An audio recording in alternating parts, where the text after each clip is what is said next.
came to mind from a meeting last week was generally the clients are actually like looking at how long does it take to implement the software, and is it tedious, the process, Brendan? Could you elaborate on that, please?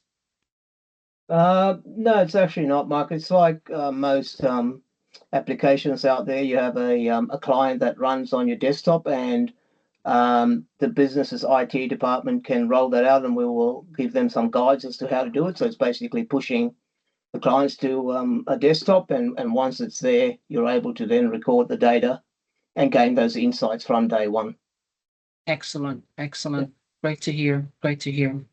Okay, well, we're coming up to 20 minutes. I'll just go to the Q&A just to see if there's any questions there from the audience.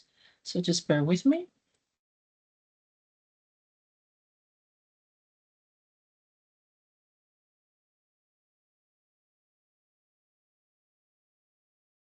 Don't be shy. Feel free to put some questions in there. If not, you can always reach out to us later on at brendan.m@prohance.net.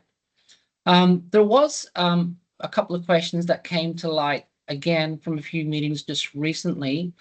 Some clients also feel like it could be a big brother tool, Prohance Analytics. What are your thoughts on that, Brendan? Could you elaborate if you don't mind? Mark, yeah, if you recall or go back to probably our first 5 minutes, of course it could be.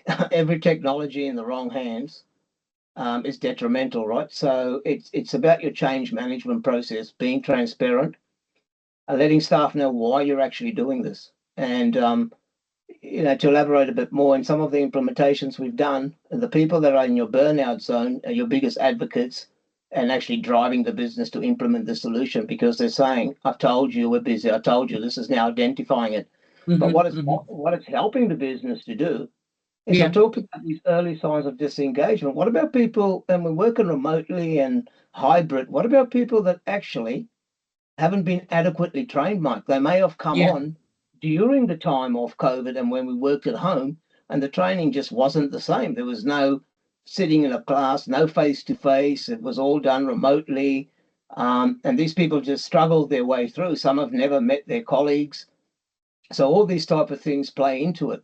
So I think if you're transparent and for the right reasons you're using it, and actually have HR guidelines to say that this is not a micromanagement tool, this is not a performance management tool, and we won't, and we'll have clear guidelines to this, and we won't be allowing that to happen. It depends how the business wants to deploy it. We could simply mask all the users, and no direct line managers can see any individual information, but they can certainly see team data.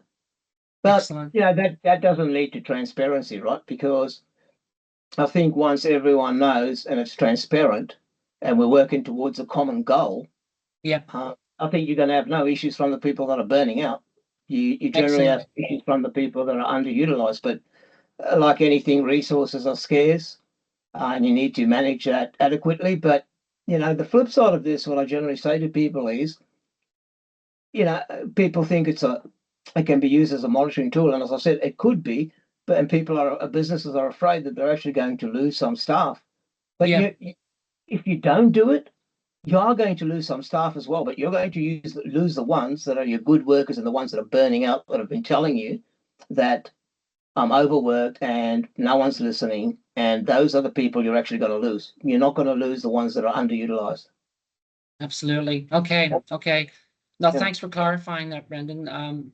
It's great to be able to debunk that potential myth for sure. It's not an uncommon question, Mike. We probably get it in every opportunity we work within. And I did a executive roundtable in Melbourne a couple of weeks ago, and the exact same question. Yep. Understood. Thanks again for the clarification.